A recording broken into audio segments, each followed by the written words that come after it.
इकडे तमिळनाडूमध्ये उलटफेर होणार का? कारण स्टॅलिन यांच्या वर्चस्वाला धक्का बसणार का अशा चर्चा सुरू झाल्यात। आतापर्यंतच्या कलानुसार टीव्हीके सर्वात मोठा पक्ष ठरतोय। टीव्हीकेला 74 जागांवर आघाडी मिळाली आहे तर डीएमके 51 जागांवर आघाडीवर, एआयडीएमके 44 जागांवर आघाडीवर। स्टॅलिन यांच्या सत्तेला सुरुंग लावताना पाहायला मिळतात अभिनेते विजय यांचा टीव्हीके 74 जागांवर आघाडीवर आहे।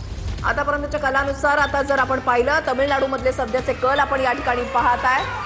द्रमुक 51 जागांवर या ठिकाणी आघाडीवर आहे। त्याच्यानंतर अण्णा द्रमुक जर आपण पाहिलं तर 44 जागांवर आघाडीवर आणि पहिल्यांदाच निवडणूक लढत असलेला सुपरस्टार विजय यांचा पक्ष टीव्हीके 74 जागांवर आघाडीवर आहे। तामिळनाडूमध्ये एक वेगळा चित्र पाहायला मिळतंय जे कुठल्याही एक्झिट पोलमध्ये सुद्धा पाहायला मिळालेलं नव्हतं, तर ते चित्र आपल्याला या ठिकाणी पाहायला मिळते या आकड्यांमध्ये।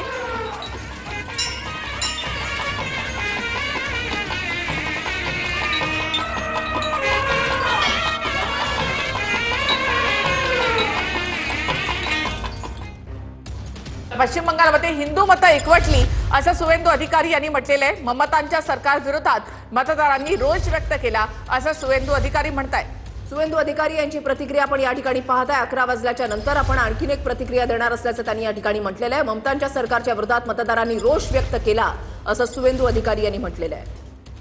पश्चिम बंगालमध्ये हिंदू मतं एकवटली असं सुवेंदू अधिकारी यांनी म्हटलेलं आहे। अल्पसंख्याक मतांचं विभाजन झालेलं आहे, त्याचा फटका टीएमसीला बसतोय असं सुवेंदू अधिकारी यांनी म्हटलेलं आहे। टीएमसी जे आहे ते 119 जागांवर आघाडीवर आहे आणि भाजप जे आहे ते 122 जागांवर आघाडीवर आहे। इकडे आसाममध्ये जर आपण पाहिलं तर कलानुसार भाजपला स्पष्ट बहुमत मिळत असल्याचं पाहायला मिळतंय। मागच्या वेळेला आसाममध्ये भाजपला 75 जागा मिळाल्या होत्या तर काँग्रेसला 50। मात्र यावेळेला भाजपनं काँग्रेसला पिछाडीवर टाकत मोठी आघाडी या ठिकाणी घेतलेली आहे। आसाममध्ये कलानुसार भाजपला स्पष्ट बहुमत। भाजपचं जर आपण यावेळेला पाहिलं तर गेल्या 6 महिन्यामध्ये 3 वेळा मोदींनी आसामचा दौरा केलेला होता। अगदी मायक्रो प्लॅनिंग भाजप 69 तर काँग्रेस 19 आणि इतरांना या ठिकाणी 1 जागा मिळताना पाहायला मिळते। आसाममध्ये भाजप पुन्हा एकदा आपली सत्ता राखताना पाहायला मिळते।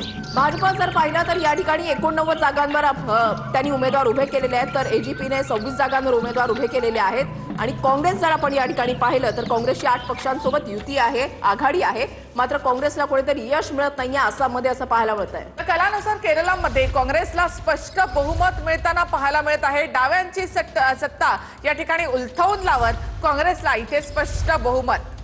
तर केरळमधला पण काँग्रेसला स्पष्ट बहुमत मिळत असल्याचं पाहायला मिळते। आतापर्यंत जर आपण पाहिलं तर एलडीएफ आणि यूडीएफ यांच्यामध्ये सत्तांतर होत राहिलेलं आहे आणि आता आपण जर पाहिलं तर काँग्रेसला या ठिकाणी स्पष्ट बहुमत मिळत असल्याचं पाहायला मिळतं। काँग्रेसची यूडीएफ 89 जागांवर तर डाव्यांची 46 आणि भाजप इथे 6 जागांवर आघाडीवर आहे।